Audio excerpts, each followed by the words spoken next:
What's up, y'all? It's Mr. 6'8" back in the house with a new video. And baby, when I tell you it's a bunch of messiness going on down there in the majorette community, Coach D is in the news. And baby, she is coming with guns blazing. Listen, I was just minding my business, right? Down here trying to work my little 9 to 5.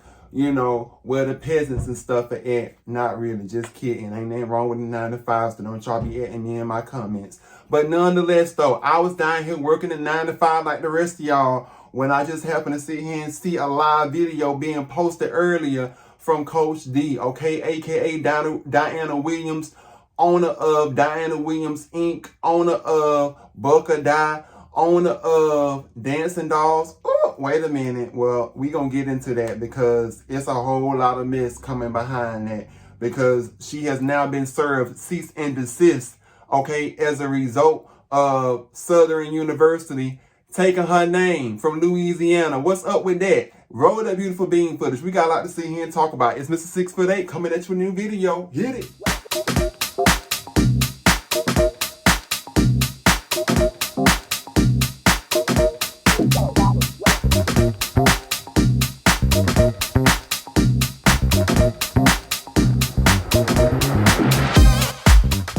Okay, so y'all, so here you go. We're going to come at y'all with the timeline right here. We're going to be quick, fast, and in a hurry, because I'm trying to sit here and you know, get some rest before I have to sit here and go back to my 9 to 5 tomorrow. All right, so basically, here's what happened, right? So Southern University, A&M, which is where Cameron from Bring It, you know, many of you that don't know, you probably do know, have heard or have seen her on Lifetime. This is her right here. This is her IG of Bring It. She has 1.2 million followers. So, you know, she has, you know, been attending this college from my understanding since 2018, okay?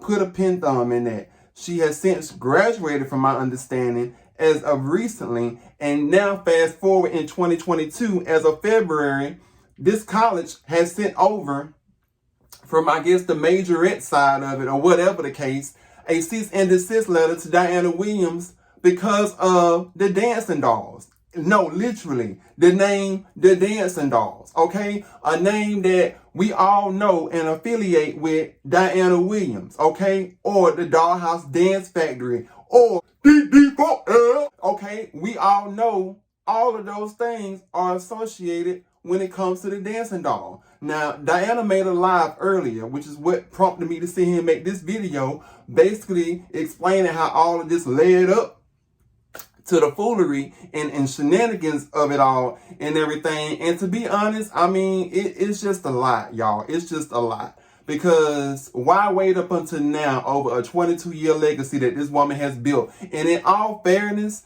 even Diana herself never did go after the name after Bring It, who I just found out today on her live, had dropped the name in 2018 because they didn't have use for it, because the name was so general. Diana didn't bother going after it because there were so many, as far as like majorette, you know, dance groups and stuff with the name Dancing Dolls somehow incorporated into the name or whatever the case, okay? You got Fort Valley State. I think they got a dancing doll team called the Dancing Divas or something. You got, I think, Fed or something like that. I actually got it in my notes right here. Come to sit here and think of it, because y'all know I'm sitting here. Oh, okay? Let me sit here and read it out. You got Fayetteville Diamond State. You got Fayetteville State Diamond Dolls, okay? You got the Central Middle School Dancing Dolls. You got a group over in Asia called the Dancing Dolls, which is a pop group, and Fort Valley State, the Dancing Divas. So all of these groups and stuff in majorette already had the names affiliated. Mind you, there was a woman in Milwaukee, even according to Diana, okay, with the dollhouse, with the name Dollhouse Dance Factory, okay, that even she wasn't tripping, because she knew that women could coexist. Business owners could coexist, majorette could coexist all in one spot and not have to sit here and be this vicious to one another. Now, if it was my opinion, which I'm going to give at the end, I really think it all comes down to a common denominator, but I'm going to get to that later. So just to kind of give you a timeline, because Diana broke it down really well on her live, and I'm gonna go ahead and sit here and kind of throw out to you a couple of facts that led up to her feeling the way that she does now. So here's pretty much the way it goes. 2001, Dancing Dolls was created by Diana Williams. 2014, Bring It comes to national television. Lifetime starts talking about trademark. 2016, okay, because they start talking about trademark. Mind you, 2014, the show came. They started talking about trademark of the Dollhouse Dance Factory and DD4L and all of that stuff, okay? Diana Williams said that she paid for the classes, you know, paid to sit here and get the trademark and try to get all of that straightened out. But by 2016, they came back, you know, had received intel through Lifetime / Bring It, the show, stating that the trademark was going to be hard to get, you know, as far as for the show, because of the fact that, you know, the intent to use, it was already in use, and to get the logo, and just a whole lot of stuff going on, okay? Issues because the name was too general. It was just hard to sit here and try to get it. So I guess with all of that being said, that's the reason why she just left it alone in the first place. Aside from the fact that it's a lot of groups with the name The Dancing Dolls are somehow affiliated with it, and she didn't want to sit here and block her blessing because she's already looked at as a pillar, okay, in the community. So I understand that. Then, you know, fast forward, she always stated that she just wanted the name DD4L, okay? Because at the end of the day, we know the show, we know the Dancing Dolls as DD4L because of Diana Williams, and once again, DD4L. That's all we sit here and know. We don't know anything else when it comes. I mean, we do know other things that we call it by, but we really don't know anything else other than DD4L. Okay, that's what we sit here and really represent when we think of that. That's what really comes to mind. Just like KFC, as she stated, has Kentucky Fried Chicken. Well, DD4L is all affiliated with Dancing Dolls, Dollhouse Dance Factory, okay, Bulk or Die, all of that stuff, okay? So you get the point. Now, years went by, okay? She didn't want Dollhouse, once again, Dance Factory trademark, because of the fact that there's a clothing line already that exists with Dollhouse Dance Factory, and she just, you know, once again, a whole lot. Now, 2021, here's where it gets tricky, because over the pandemic, you know, they had a some kind of anniversary. I think it was a 20th anniversary, a 21 anniversary show Diana Williams had. I think it was last year.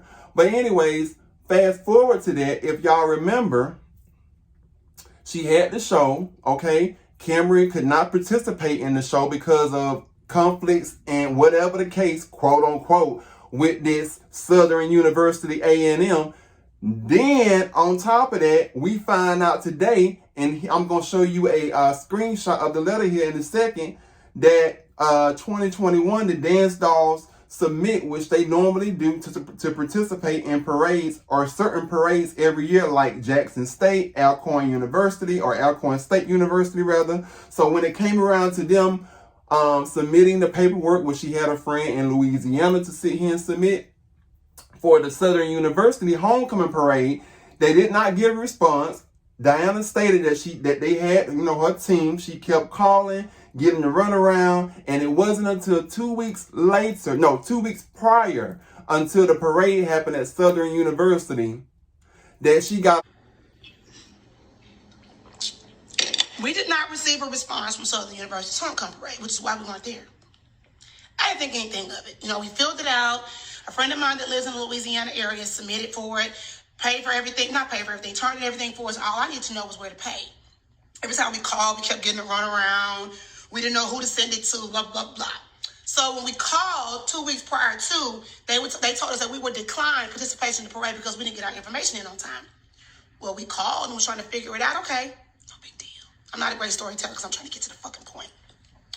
So I said, no big deal. We're going to move on. I started traveling and doing the Book or Die training camp. That you can sit here and see.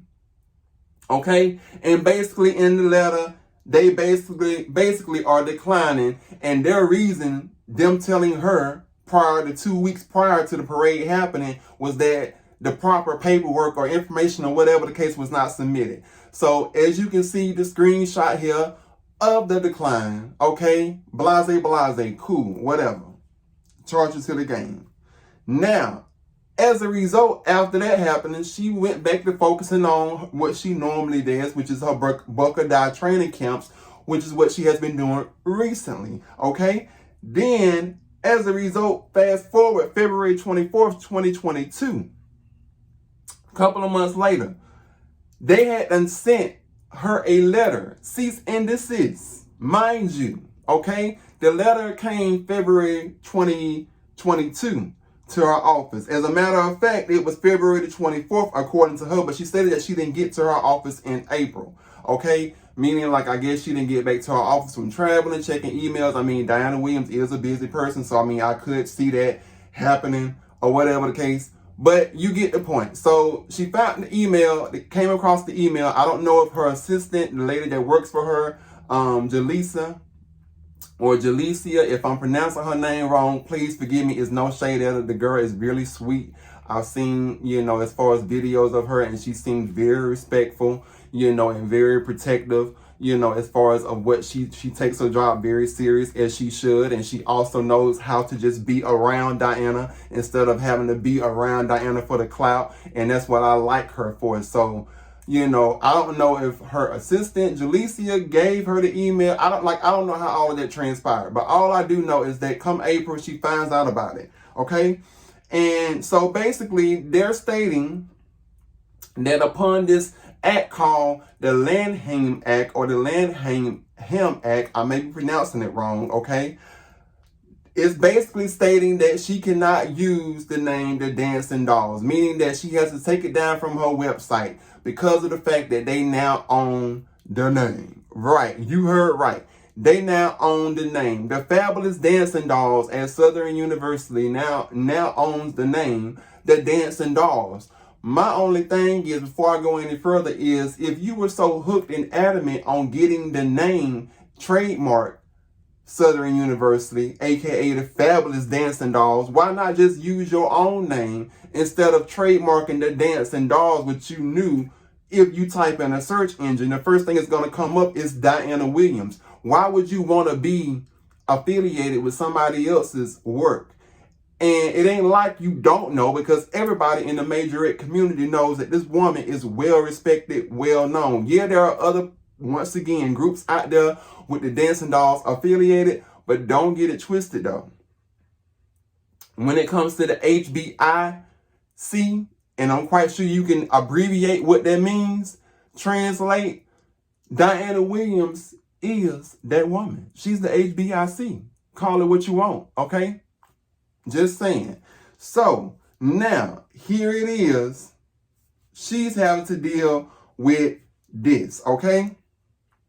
And 13 years of a window, mind you, since it had been that you could have said that there was a problem, they never said it was an issue up until now, okay? Now, one thing I want you to also know is take a look at this, because I did some digging myself, as well as I had seen on the live, that they filed for this Fabulous Dancing Dolls, you know, the trademark, the name, March 19th, 2019. Now, that was maybe, what, 2 or 3 years, maybe before, and I think Cameron, which is one of the captains, former captains of the Dancing Dolls, started at school in, what, 2018? I could be wrong, but you see where I'm going with that? Okay, just wanted to sit here and make sure.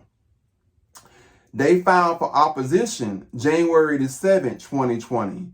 The name was registered on March the 24th, 2020. So all of this happened during the pandemic. Okay? All of this stuff that you're hearing now happened during the pandemic. Now, the biggest thing with this, once again, back to the Lanham Act, or whatever you call it. You know I'm country and don't know how to pronounce stuff, but that's okay though. We're going to get through this.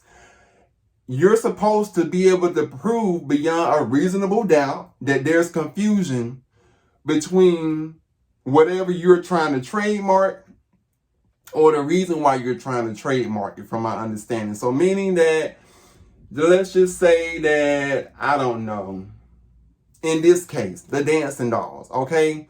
They're trademarking the Dancing Dolls because apparently they feel that that's part of their name, and they don't want there to be no confusion with anybody else using it, right? You see where I'm going with that. So, fast forward, okay? As a result of all of this, as a result of everything, and I do mean everything, Diana has taken it upon herself to play chess, not checkers. You mad as hell. You Nick Saban, bitch, I'm Dion. All you had to do was leave me alone. All you had to do was leave me alone. Greg, they bother me. Okay. So, I'm going to recap. One more time, because we got some new people on here. Southern University trademarked the name Dancing Dolls for the usage of dance and entertainment services. Southern University sent me a cease and desist letter in the mail in February telling me I cannot use the name. I need to take it off of my website. Okay.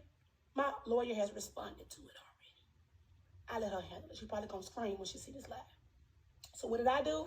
I went and I trademarked the name Dancing Dolls for the usage of Class 35, which is all apparel, socks, bags, hats, jackets, all of the above. I trademarked it for that. I went and I made sure that I also secured DD4L for the name of Dance Services in Class 41 and also Class 35 and 25 also hats, jackets, bags, etc. I also went and I trademarked the name Buck or Die.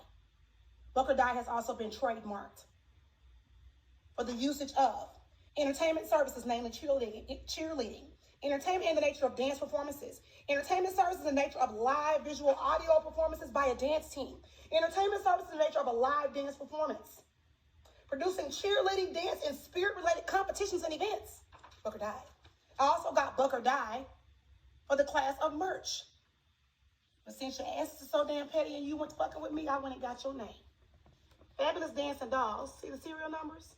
It's going to take about 3 to 5 days to show up in the USPTO.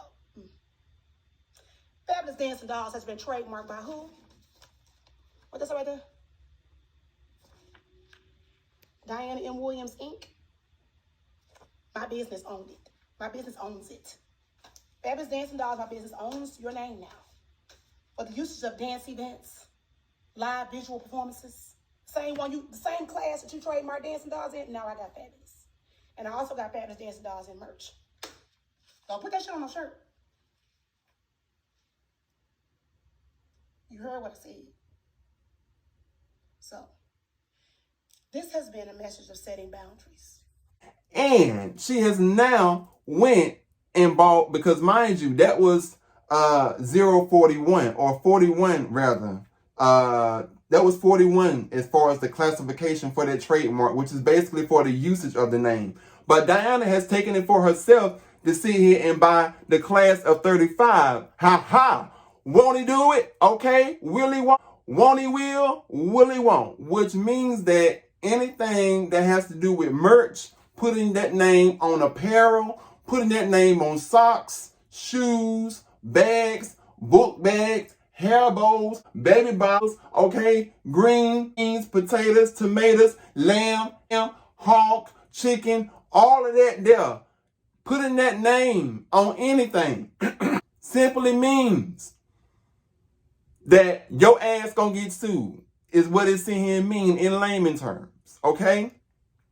So for the Fabulous Dancing Dolls, yes, even though you do own the name, okay, Dancing Dolls, which means that as far as for the usage of it, meaning that for the entertain intent to use or usage or whatever you want to sit here and call it, for the usage of it, yeah, you do own that name, true enough.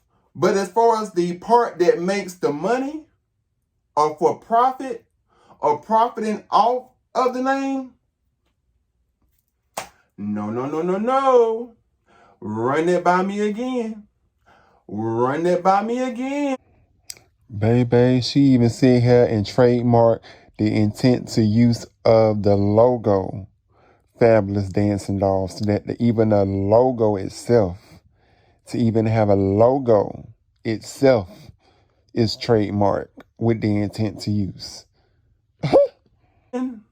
Because guess what? Now you may own the name, but Diana Williams now owns the right for any money to be made off of it, which means that you putting that name on any book bags, trying to make any money, anything that's affiliated with you trying to make money from that name. Because see, and I understand what Diana means when she says that, yeah, you may think that you're doing your due diligence by trademarking stuff, but see, you got to look into all of the classifications, because trademarking a name, oh no, it's not just trademarking a name. You got to trademark everything, okay? And I do mean everything. So now with that being said, she has bought the 35 classification, which allows her to have control over that.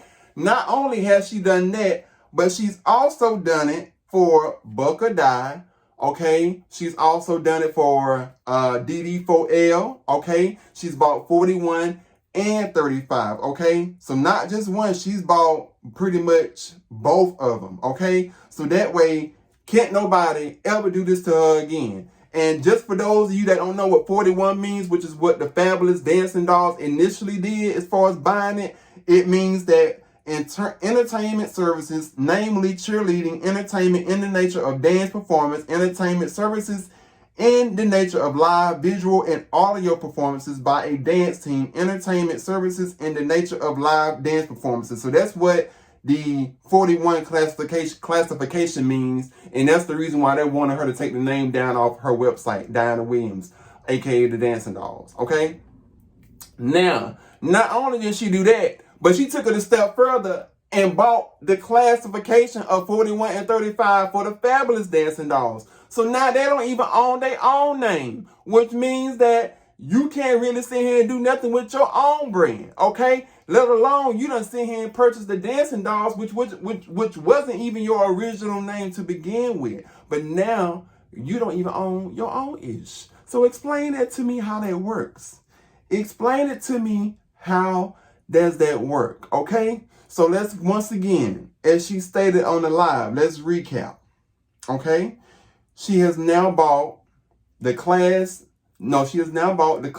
of 35 apparel for Dancing Dolls. Okay, that's one. She has now bought the class of Buck or Die 41 and 35, okay, which allows her to, as far as have control of, merch and entertainment services is concerned, okay. She has also made sure DD4L is secure itself in the name of 4135 and Class 25, okay, which now means she controls all of that, okay. And she has now also purchased the Fabulous Dancing Dolls of 41 and 35 as well, okay? So basically, at the end of the day, if you want your name back, the Fabulous Dancing Dolls, Diana Williams has made a statement. You want your name back? She said, give me my name back and we'll be good. And it's really not even her name, because like she said, she wasn't tripping. Even when she was not made aware that Lifetime had even did some shady stuff and dropped the name, and didn't even let her know that they dropped the name, she still wasn't tripping over it, because she could have got it then. But she didn't want to sit here and block her blessings, because she know that people could coexist in the majorette community with a name so common in general as the Dancing Dolls. Now, as I mentioned to y'all earlier, what this all comes down to is Cameron. Cameron has now since graduated that college, from what I understand, okay, which she also was, all in the part of the majorette and stuff. And from my understanding, they gave Cameron what Pat gave the drum all the while she was there at the college, which Diana has hinted, these are her words, not mine, in her live, that it could be a matter of criminal, civil, okay, all kinds of stuff could sit here and come to, as far as being pressed against them if she tells her side of the story, which she's gonna let Cameron tell her side of the story if she chooses to sit here and tell her side of the story. But for now, she has definitely confirmed that they was very much shady to Cameron at that college because of her being a former dancing doll, aka dancing doll captain. Okay, and it now makes sense, because I didn't never understand for the life of me, why did y'all not let Cameron sit here and perform it at the anniversary show? Okay, when Diana had the anniversary show, and then they had to do a tribute to Cameron and have those girls to perform moves that only were made for the Queen Cammy herself, okay? So it's just a whole lot of mess going on down here in the majorette community. And what bothers me the most about this all, just to wrap this up, is that, you know, I watch and follow Diana Williams very closely, okay? I've listened to her over the past couple of months.